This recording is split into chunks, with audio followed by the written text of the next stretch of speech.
Amis du soir, bonsoir. Petit fait divers du soir. Ah oui, forcément. On va alimenter la chaîne quand même. On n'est pas là pour se branler les couilles. Un peu.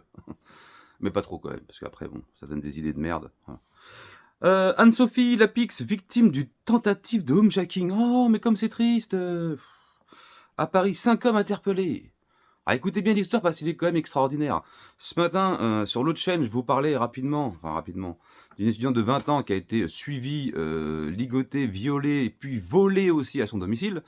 Le mec est toujours en cavale. Là, ils étaient déjà sur place. Ils avaient, comme par hasard, vu les mecs avant. Ils sont planqués. Ils ont dit attendez, je suis sûr que les mecs ils vont aller chez Anne-Sophie Lapix. Et ils les ont serrés. C'est ouf quand même. Franchement, l'intuition, ça ne ment pas. Alors, je vais vous lire les faits. Ah putain. Je suis fatigué de ce pays un peu. Mais bon, comme nous, on est des débunkers de l'extrême et qu'on se marre, ça donne un petit peu d'occupation. Après une tentative de homejacking, un cambriolage en présence des victimes, hein, donc c'est la définition du homejacking, hein, NDLR, j'aurais repris MDR, j'aurais dit plutôt, au domicile d'Anne-Sophie Lapix, présentatrice du JT de 20h de France 2. Les 5 suspects, dont 2 seraient mineurs, ont été placés en garde à vue, implique une source proche de l'enquête confirmant une information du Parisien et de BFM Merde. Ouais. Bon, les deux, c'est de la merde en fait, donc c'est pas très grave. Ce mardi, la présentatrice de 51 ans a alerté la police après qu'un homme ait tenté de forcer la porte d'entrée de son hôtel particulier. Non mais ça va pas ou quoi? À un moment donné, faut se calmer. Situé dans le 16e arrondissement. Oui, évidemment. Moi, ma porte, elle tient plus qu'à un gond. Avec le tremblement de terre, ce serait pas compliqué à la forcer. Tu me diras. À part que t'as 2 rugbyman à 4 pattes, là, enfin à 4 pattes, mes chiens, qui s'occupent de la porte d'entrée. Mais bon, on n'a pas les mêmes valeurs. Avant de s'enfuir, donc les mecs étaient très courageux du coup, c'est vraiment des mecs organisés à la calage comme pourraient nous dire les gens texans. Du coup, ils ont forcé la porte, enfin ils ont tenté de forcer la porte, qu'ils sont pas arrivés. Voilà, 3h du matin. Donc attendez, parce que c'est là où c'est plus marrant. Avant de s'enfuir, la nuit dernière, peu après 3h du matin, 2 équipages de la BAC, donc 2 équipages, c'est même pas un, c'est 2. 2 équipages carrément, allez hop. 2. Du 16e arrondissement, en surveillance dans le quartier suite à cette tentative, repère 5 hommes au visage dissimulé. À bord d'une voiture de type Renault Capture. On est loin des Audi A6, RS6, V8, double turbo, injection sport. Non, on est sur un Renault Capture. Alors c'est quoi? Ça va être une course entre un Renault Kangoo et un Renault Capture? C'est quoi le délire en fait? Les fonctionnaires décident d'observer discrètement les faits et gestes. Le suspect au volant passe plusieurs fois devant le domicile d'Anne-Sophie Lapix. Je sais pas si c'est Lapix ou Lapi, on s'en branle. En ralentissant, les suspects regardaient partout afin de s'assurer qu'ils n'étaient pas suivis ou observés, confie la même source. Je te fais un petit peu de suspense comme ça. Après quelques minutes à rôder autour du domicile de la présentatrice, le conducteur se stationne, les 4 suspects descendent de la voiture. Ils ne le savent pas, mais les policiers en civil sont déjà positionnés dans la rue pour les avoir à l'œil. Les suspects escaladent le portail de l'hôtel particulier de la victime et tentent ensuite de forcer la porte d'entrée des lieux. Soudain, ils s'aperçoivent que quelqu'un est présent au premier étage et décident de rebroucher chemin rapidement. C'est vraiment, on dirait un film, quoi. Enquête d'action, tu sais, quoi. Quand il faut du sensationnel. Une arme de poing et du scotch. C'est le scotch qui... Mais oui, c'est pour ligoter, forcément, mais c'est... Voilà. C'est comme ils le disent, c'est journaleux, quoi. Les 4 malfaiteurs remontent dans le SUV où leurs complices les attendaient. Ils quittent les lieux, suivis par les 2 équipages de police qui n'ont pas remarqué. Ils n'ont pas vu non plus. Les mecs étaient stationnés, ils étaient en planque, machin. Ils n'ont jamais vu. Jamais. C'était comme ça, les mecs. Ils surveillaient partout. T'avais 5, t'avais 10 paires. T'avais 5 paires d'yeux, 10 yeux. Ils n'ont pas vu 2 équipages de la BAC. Non. Apparemment, ils sont censés connaître tous les véhicules de la BAC, c'est eux qui s'en vantent et connaître toutes les immatriculations. Enfin bref. Non pas remarqué. Après plusieurs minutes de filature, les policiers interceptent le véhicule des suspects au niveau de la place Varsovie avec l'appui d'un équipage de la BAC du 17e arrondissement et de 2 équipages supplémentaires de la brigade de nuit du 16e arrondissement. Ça s'en fait des équipages. Hein. À trop d'équipages, tu l'équipage. Hein. C'était quoi? C'était l'équipage d'un porte-avions à la fin ou quoi là? Ils étaient combien? Ils étaient 4000 pour Madame Lapix. Afin de ne laisser aucune chance aux 5 suspects de s'enfuir, ces derniers sont interpellés. Bah, tu m'étonnes, au lieu ils étaient autant qu'au Bataclan, couillon. Alors, et bah, c'est tout, je crois. Ces derniers ont été interpellés. Voilà. Bon, on n'a pas d'identité ni rien, apparemment. Je sais pas. Apparemment, ils sont originaires du 91, je crois. Hein. Ouais, c'est ça, de l'Essonne. Ouais, c'est ça. Bon, bref. Et après, bah, terminé. Bref, 2 mineurs, ouais, des caïds du grand banditisme, là. Hein, homejacking à Pamiers. Alors là, c'est un peu plus dramatique puisque... j'avais déjà parlé de cette affaire, hein, mais l'homme n'était pas décédé. L'homme de 92 ans est décédé, les 3 auteurs présumés interpellés. Alors, les enquêteurs sont parvenus à identifier rapidement 3 suspects dans l'enquête sur le violent homejacking qui a coûté la vie à un homme de 92 ans à Pamiers, donc en Ariège, la semaine dernière. Les 3 suspects, dont un père de 40 ans et son fils de 18 ans, très bon exemple, hein, très bonne éducation, on est bien, 18 ans, ont livré des aveux partiels. 92 ans. Bon, tu me diras, il a bien vécu, mais c'est même pas une raison. C'est putain, le mec, il est tranquille chez lui, il se fait lyncher. Ils l'ont défoncé, écoutez bien, ils l'ont défoncé, ils lui ont brisé tous les os et tout, c'est un sketch. Ils ont dû s'acharner sur lui. Dans la nuit du 8 au 9 janvier dernier, comme l'a révélé Actu 17, le nonagénaire a succombé à ses blessures jeudi 11 janvier dans la matinée au centre hospitalier intercommunal des Vallées de l'Ariège, à Saint-Jean-de-Verge. 3 suspects ont été interpellés et placés en garde à vue. Ce lundi, dans le cadre de cette enquête, a annoncé le procureur de la République de Foix, donc apparemment Foix dans un communiqué, Foix, F-O-I-X. La nuit des faits, la victime a été réveillée par ses agresseurs qui se sont introduits dans sa maison située chemin de la Gloire. Le nonagénaire a subi une agression très violente, a souligné le procureur de la République, Olivier Mouisset. Les malfaiteurs ont pris la fuite à bord de la voiture de la victime, qui était une Mercedes, je crois, si je dis pas de bêtises, qui a été retrouvée accidentée à Tarascon-sur-Ariège, à environ 35 km du lieu des faits, vide de tout occupant. Le parquet a initialement ouvert une enquête au regard des premiers éléments recueillis du chef du délit de vol commis en réunion dans un local d'habitation et précédé, accompagné de celui de violence, indique le magistrat, le service interdépartemental de police judiciaire de Toulouse et le commissariat de Pamiers ont été conjointement chargés des investigations. La fouille de la voiture du nonagénaire permettait la saisie d'indices. L'ensemble de ces éléments était alors confié au laboratoire de police scientifique de Toulouse pour analyse. Suite au décès de la victime, l'enquête a été requalifiée en crime de vol commis avec des violences ayant entraîné la mort. Des retraits avec la carte bancaire de la victime, forcément.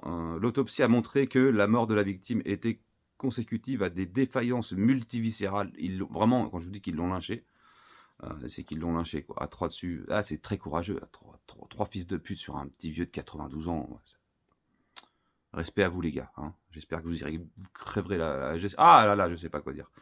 J'espère que vous allez canner, quoi. Hein, franchement, je vous le dis. Donc multiviscéral et de multiples polytraumatismes thoraciques, faciaux et cervicaux. Oh la vache, ils l'ont roué, quoi. Les enquêteurs ont de leur côté pu déterminer que la carte bancaire de la victime avait été utilisée de manière frauduleuse. Des retraits d'espèces ont en effet été recensés à des distributeurs habillés, des DAB. Les policiers ont réalisé différents types d'investigations, notamment à des réquisitions bancaires, à l'exploitation de différents systèmes de vidéosurveillance et à l'exploitation de la téléphonie. Voilà. C'est comme ça qu'ils les ont chopés. Bon, on n'a pas non plus on n'a pas d'identité, ni on n'a rien en fait au final des agresseurs. Mais c'est très triste au final. C'est très triste parce que ça, je peux vous faire, si je voulais, hein, je le ferai pas, mais si je voulais, je vous ferai 5 vidéos par jour sur l'actualité, sur les faits divers. Mais dans ce style-là, hein. Pas en m'éloignant sur la politique, les JO. D'ailleurs, dites-moi ce que vous pensez des JO qui arrivent là. Ça va être un bordel en France. Oh la gueule du pays. Ah, quand je vois qu'ils annoncent les JO là, ah, ça va être. JO 2024. Ouais. Alors déjà, les flics veulent pas les faire, ils veulent des primes. Alors, tu sais, les flics, ils sont intelligents parce qu'ils savent très bien qu'ils sont le dernier rempart. Et on en a parlé assez souvent sur cette chaîne, hein, et sur les autres qui ont été effacés avant. Mais ils sont le dernier rempart. Donc là, ils ont dit, on veut une prime de 2000 balles, on veut machin. Ils vont céder, ils vont donner l'oseille, ils vont donner à tous les syndicats de police des trucs, tu vois. Parce qu'ils peuvent pas se passer de la police, parce qu'ils savent très bien que si demain il n'y a plus de police, c'est l'anarchie totale. Et puis eux, ce seront les premiers à monter dans l'hélico privé ou le jet privé et s'arracher sur les îles, tu vois. Donc, non, voilà, donc c'est les premiers à s'en plaindre. Les services de pompiers, je pense qu'eux aussi commencent à gueuler. Enfin, tout ce qui va être aide médicale et compagnie, parce qu'il va y en avoir de l'intervention, je te le dis, moi. Ah la vache, ça va être quelque chose. Hein. Ils avaient fait des appartements pour les JO, ça a été une mascarade complète, personne en veut. avec l'argent du contribuable. Ouais. C'est pour ça que je rigole, mais avec un temps d'arrêt. Je rigole. Ah, c'est mon fric. Voilà, bon bref. Et beaucoup de choses hein, qui vont pas du tout avec les JO, et puis ça va être de la masterclass les JO, ça va être excellent. Vous allez voir, on va se marrer. Un autre fait divers, rapidement, pour tous les tireurs, qui me disait oui, mais une carabine à plomb, c'est un jouet. Alors, je sais plus si c'est à Bergerac, ou enfin en tout cas pas loin de chez moi, là, Jonzac, Bergerac, c'est un truc en hack, hein, d'accord. Alors non, pas crack comme à l'Elysée, mais ici, là, dans le coin. Alors, j'ai pas pu imprimer l'article parce que c'est un article payant du Sud-Ouest. Merci Sud-Ouest de faire payer vos articles de merde. Putain, ça nous casse les couilles, quoi. Enfin bref, j'ai récupéré la plus grosse partie, c'est le principal. Donc apparemment, ce seraient deux amis qui s'amusaient avec une carabine à plomb. Alors, ils étaient ivres, faut que je te rajoute quand même qu'ils avaient 3 grammes par bras. Alors, j'aime bien, moi, comment ils qualifient les faits. C'est à blesser involontairement son ami. Alors, j'arrive pas à mélanger ivre et involontairement. C'est comme si tu prends ta voiture avec 3 grammes et tu dis je vais tourner à gauche. Ah non, c'est là, là, à droite. Ah, mes couilles. Je sais pas. Donc tu te trimbales avec une bombe ambulante. C'est une arme, une voiture, avec de l'alcool ou ce que tu veux, bref. Et là, il qualifie ça d'un accident, enfin, c'est en tout cas un tir involontaire. Il s'amusait à se viser avec une carabine à plomb. Alors, c'est une carabine de moins de 20 joules. Et quand on me dit oui, c'est des jouets que tu présentes Mika, et j'avais déjà fait une vidéo sur ma chaîne Mika Maman, est-ce que ça peut être létal? Et ben son pote a été grièvement blessé, donc il n'est pas mort, mais au poumon. Au poumon. Le poumon, c'est quand même pas tout près. Hein. T'as d'abord la peau, t'as les vêtements, la peau, les côtes, ensuite t'as quelques bricoles, hein, des tissus musculaires et tout ça, et ensuite t'as les poumons. Il y a une petite distance quand même à parcourir entre les deux. Quoi. Et ben il a été grièvement blessé au poumon, avec une carabine de moins de 20 joules. Voilà. Donc bon, c'est encore une fois un prétexte. Et c'est à force de mecs comme ça qui font que des conneries, hein, avec des carabines à plomb, avec des PAK, parce que les PAK, encore une fois, les pistolets d'alarme, comme on disait, s'ils veulent les changer de catégorie hein, et éviter qu'ils soient en libre service, c'est parce que on reproche quoi? Bah, que ça soit utilisé pour faire des bracos. C'est absolument, il y a que ça en fait dans l'historique, en tout cas dans l'article qui mentionne ce changement de catégorie, dans le premier article qu'on a pu voir, et ce qu'en disent les fournisseurs et tous ceux qui peuvent, avec qui j'ai contact, c'est les actes criminels commis avec des armes à blanc qui sont tellement proches du réel que bah les gens y croient et puis bah il y a des braquages et puis les mecs font des carjacking, des homejacking, ce que vous voulez, ils braquent tout le monde, des boulangeries et tout, parce que les gens ne peuvent pas faire la différence. Quelqu'un qui est novice, et je vous l'ai montré en vidéo, même quelqu'un qui n'est pas novice, à 5 mètres, tu ne cherches pas à savoir ce qui va sortir du canon. Tu donnes l'argent, voilà, c'est tout. Tu donnes l'argent et tu fermes ta gueule. C'est comme ça. Donc bon, il y a aussi l'histoire de l'armurier, qui prend une tournure un petit peu chelou, on va en reparler. L'armurier qui s'est défendu. Et il y a d'ailleurs une cagnotte qui a été mise en place. J'ai pas le lien, il faudrait que je le mette en description, mais pour l'instant, j'ai pas le droit de mettre de lien en description, je sais pas pourquoi. Faut jouer avec YouTube sur cette chaîne parce qu'il me casse les couilles. Donc je peux mettre aucun lien extérieur. Voilà, bref, donc bon, c'est pour si vous voulez faire un petit don PayPal, c'est sur l'autre chaîne. Voilà, simplement, mais carrément. Après, c'est pas l'obligation, c'est pas le principal de la chaîne, on s'en fout. Mais je voulais vous le dire parce que bah, je vous avais dit que je vous mettrais des liens et puis du coup, pour l'instant, je peux pas les mettre. Deuxième chose, deuxième chose, il y a ça, et puis il y a la fameuse pétition. Et ça, je peux pas vous remettre le lien, donc elle est disponible dans mon live par rapport à l'armurier.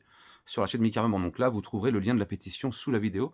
Et là, allez signer. Parce que ce mec ne mérite absolument pas d'aller en prison. Alors, que ce soit bien clair.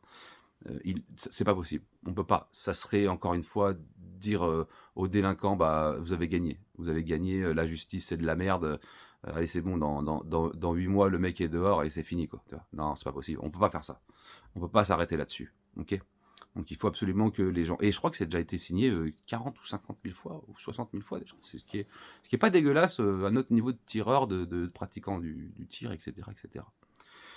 Voilà, j'en ai fini pour ce soir. Passez une excellente soirée dans la bonne humeur et dans la joie, évidemment. N'oublie pas de t'abonner, de laisser un petit like et de mettre un petit commentaire, de partager à tes amis qui sont tous aussi fous que nous, complotistes et complètement arrachés de la tête, mais qui gardent quand même... Bon, en fait, qui sont des gens honnêtes. Voilà. On pourra nous dire ce qu'on veut. Ben, nous, pendant ce temps-là, on raque, on va bosser, on fait ce qu'on peut, on élève nos enfants correctement. Ils sont pas en train d'aller braquer des petits jeunes avec leur jogging, alors en mettant des coups de couteau de 30 cm. Ils vont pas dans les balles de campagne pour regarder des gamins, etc., etc. Donc, on est quand même pas trop mal, hein. J'ai envie de vous dire. Hein, mais bon, on est des fachos d'extrême droite radicalisés et compagnie, compagnie. C'est moche de dire ça comme ça. Putain. Merde alors. Mais on s'en branle. Allez, à tchuss, à plus.